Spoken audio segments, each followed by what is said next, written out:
जैसे ही सती जी दौड़ कर गई, भोलेनाथ ने आसन सामने बिछा दिया। सामने हाँ शिष्य का आसन है, पुत्र का आसन है सामने। देखो जीवन में इन व्यवहार से समझ जाना चाहिए। कोई आपको बहुत प्रेम करता है, आप जाते हैं, आपको अपने पास अंदर बुला लेता है, अपने पलंग पे बिठाता है, बैठो बैठो। और एक दिन आप जाएं, जरूरी काम से आपसे दरवाजे से ही बात करे और आपके हाथ जोड़ दे। समझ जाना चाहिए व्यक्ति को वास्तव में इसका स्वभाव कैसा है। हमेशा तो मुझे अंदर बुलाकर बिठाता था, हमेशा बुलाता था, इसका मतलब इसका स्वभाव मेरे से प्रेम करने वाला है। आज कोई ना कोई बात हो गई है, अब इसके मन में वो प्रेम नहीं रहा है। कहा नहीं जाता भैया, व्यवहार से ही समझ जाना चाहिए। सती जी समझ गई, आज तक माफी नहीं मिली है। स्त्री का हक, स्त्री का अधिकार वाम भाग पर, बाईं तरफ बैठे पत्नी। भगवान भोलेनाथ ने सामने आसन दे दिया, बैठ तो गई सती जी,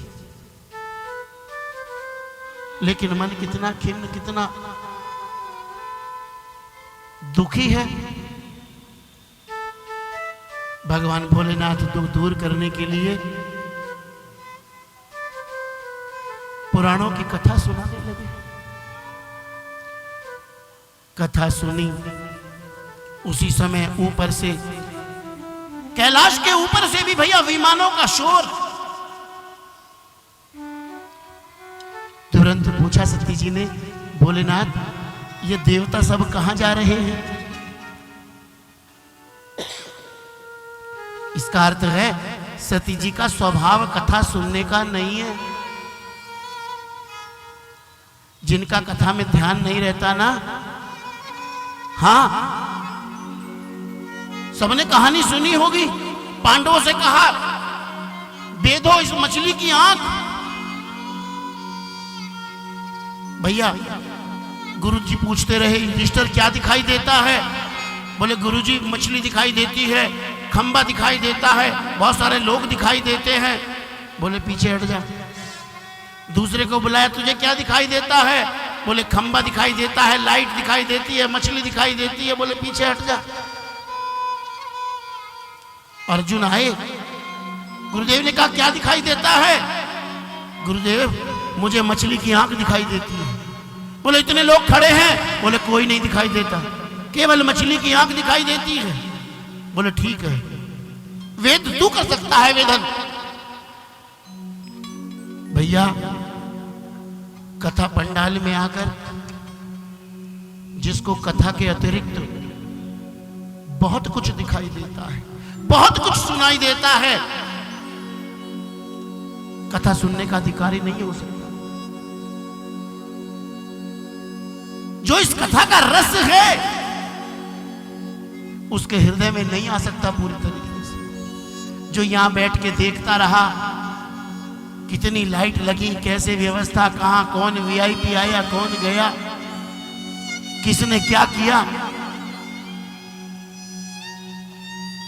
सच कहूं यहां तो खैर संभव नहीं, बड़े क्षेत्र से छोटी छोटी कथाएं होती हैं, हॉल में हो गई 200-300, वहां तो बहुत सी महिलाएं ये बता सकती हैं कि कौन कौन आया, और जो आया या आई उनके पास बैठी उसने साड़ी कौन सी पहन रखी थी। एक एक चीज का ध्यान रखना। भाई कथा सुननी है। अब सती जी का स्वभाव नहीं है, कथा सुनने बैठी हैं, ध्यान आसमान में चला गया। भोलेनाथ ये बताओ ये कौन है जो हमारे पहाड़ों के ऊपर विमानों से देवता जा रहे हैं, कहां जा रहे हैं? भोलेनाथ ने कहा देवी तुम्हारे पिता ने बहुत बड़ा यज्ञ किया है, लेकिन हमसे बैर मानते हैं, हमारे बैर के कारण तुमको भी नहीं बुलाया है। और ये देवता जानबूझकर हमारे घर के ऊपर से जा रहे हैं।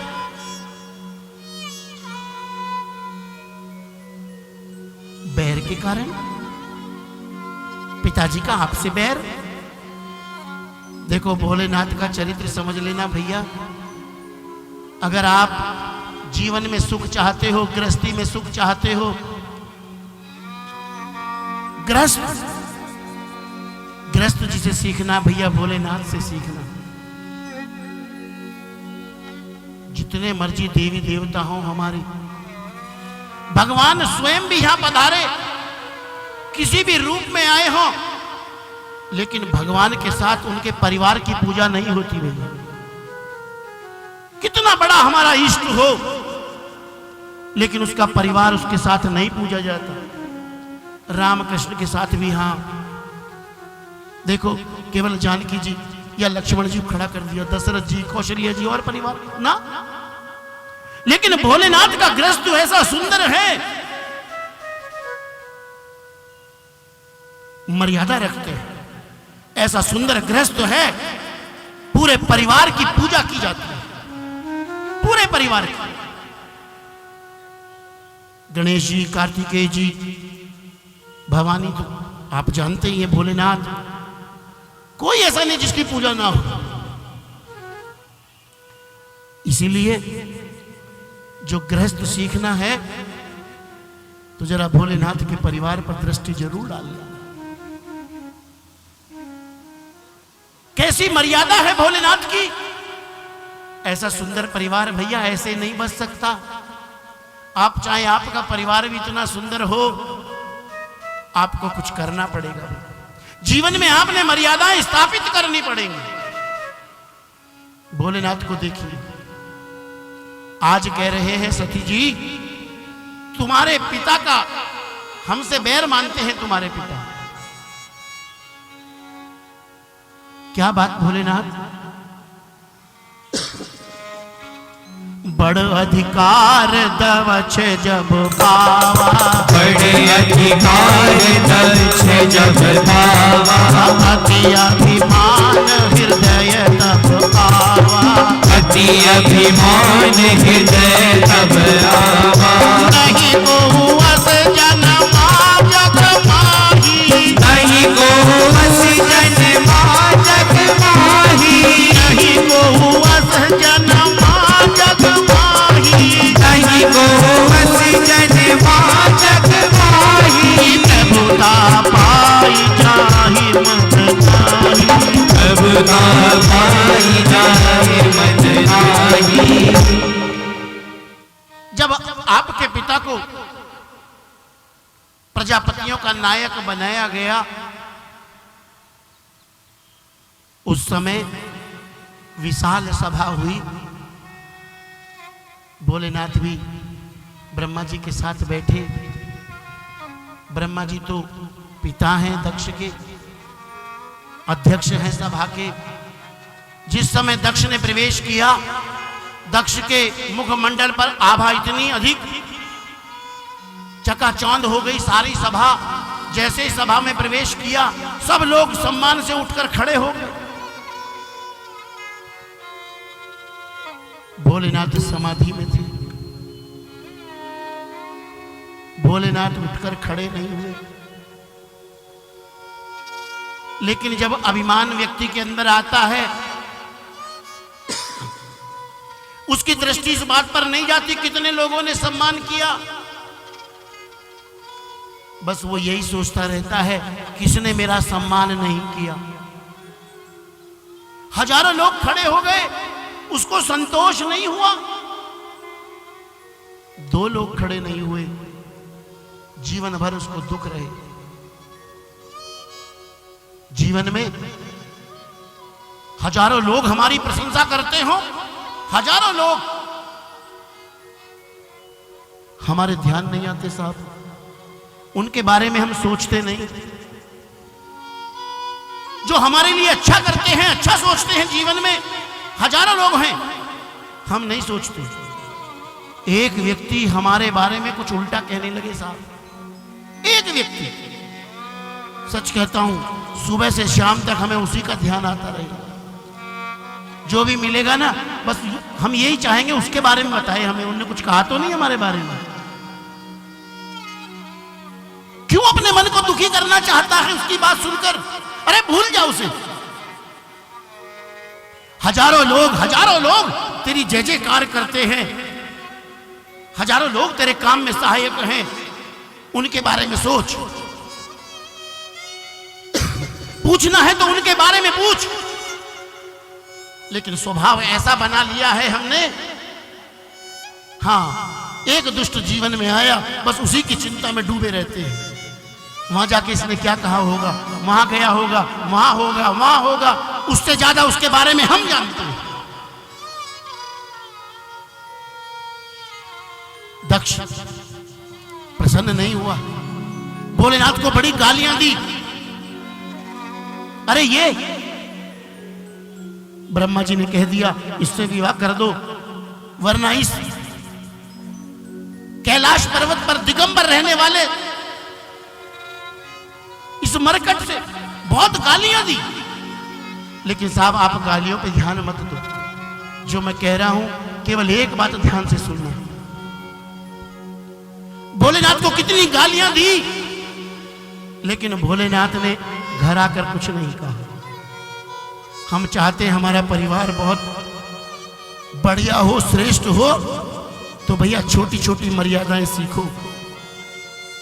आज गाली देना तो बहुत बड़ी बात है साहब, अगर सम्मान में जरा सी कमी, अनदेखी हो जाए थोड़ी सी, घर आकर सबसे पहले पत्नी का जीना मुश्किल कर देता है। तेरे बाप ने ऐसा कर दिया, मैं वहीं खड़ा था, तेरे बाप ने उसको दे दिया लिफाफा, मुझे नहीं दिया। बताइए घर श्रेष्ठ कैसे बनेगा? आज तक भोलेनाथ ने सती जी से जिक्र भी नहीं किया है कि तुम्हारे पिता ने मुझे कभी गालियां भी दी। जीवन में ऐसे क्षण भूल जाने चाहिए। आप कथा सुनते हो ना भैया, छोटी छोटी बातों पे ध्यान देना। कथाकार हर समय हर बात को नहीं बता सकते। सुनने वाला, हाँ ऐसी मर्यादाएं उसे सीखनी चाहिए जीवन में। आज तक नहीं बताया भोलेनाथ ने, आज बता रहे हैं। वो भी किस लिए? इसलिए नहीं कि सती जी का अपमान हो, इसलिए प्रसंग चला है, प्रसंग की केवल जानकारी दे रहे हैं। और कितनी बड़ी बात कह रहे हैं, सती जी मैं तुम्हारे पिता को कुछ नहीं कहता। मैंने कहा ना अभिमान आ गया। लेकिन सती जी सच कहूं, इस जग में नहीं कोई अस जन्मा जग माही, नहीं को अस जन्मा जग माही। प्रभुता पाई चाही मत नाही, प्रभुता पाई चाही मत नाही। इसमें तुम्हारे पिता की गलती भी मैं नहीं मानता सती जी। इस धरती पर ऐसा कोई पैदा ही नहीं हुआ जो प्रभुता पाकर जिसके अंदर अभिमान ना आ जाए, अहंकार ना आ जाए। इसे कहते हैं हृदय की विशालता।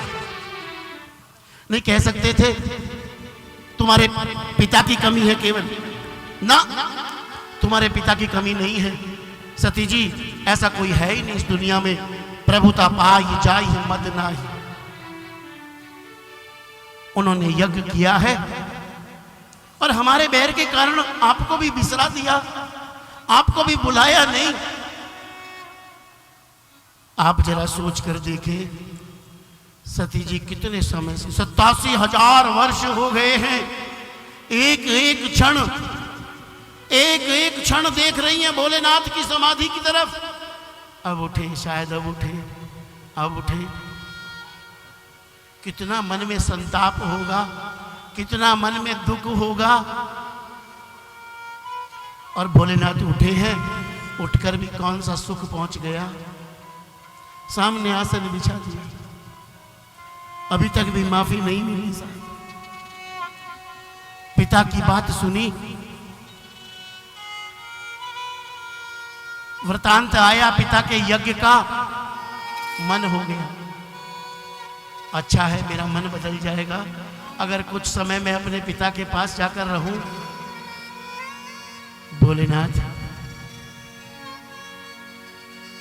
सत्कार्य है, यज्ञ कर रहे हैं मेरे पिता, अगर आपकी आज्ञा हो तो मैं इस सत्कार्य में चली जाऊं।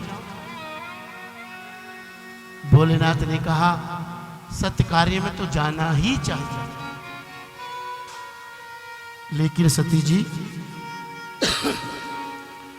यद्यपि मित्र प्रभु पितु गुरु गेहा, यद्यपि मित्र प्रभु पितु गुरु गेहा, चाहिए बिनु बोले हो न संदेहा, चाहिए बिनु बोले हो न संदेहा। यद्यपि विरोध मान जह कोई, यद्यपि विरोध मान जह कोई, कहाँ गए कल्याण न होई, कहाँ गए कल्याण न होई।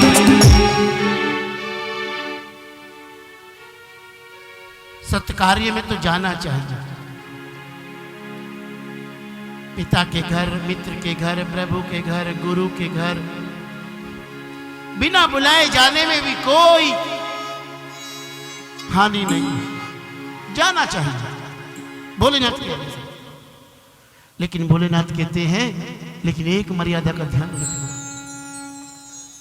भगवान के घर भी जा रहे हो, भगवान की कथा हो रही है, जाओ, प्रतीक्षा मत करो, कोई बुलाने आएगा, कोई कार्ड लेके आएगा, कोई कुछ मांगने आएगा ना,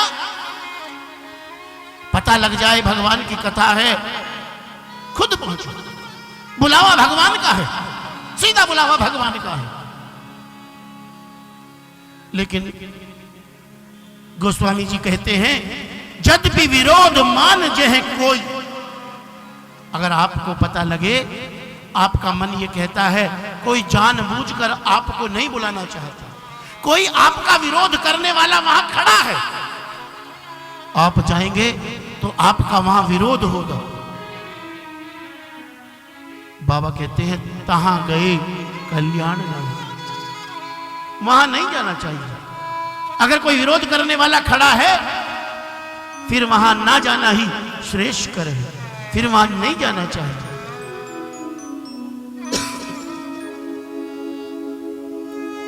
देखिए, सती संदेह हुआ,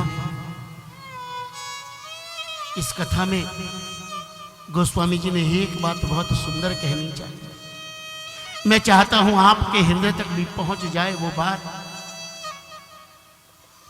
गोस्वामी जी बहुत सुंदर उदाहरण देते हैं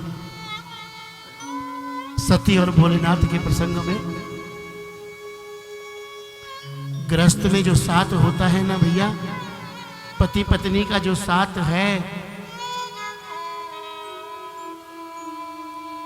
इसमें जीवन में कभी कपट नहीं आना चाहिए।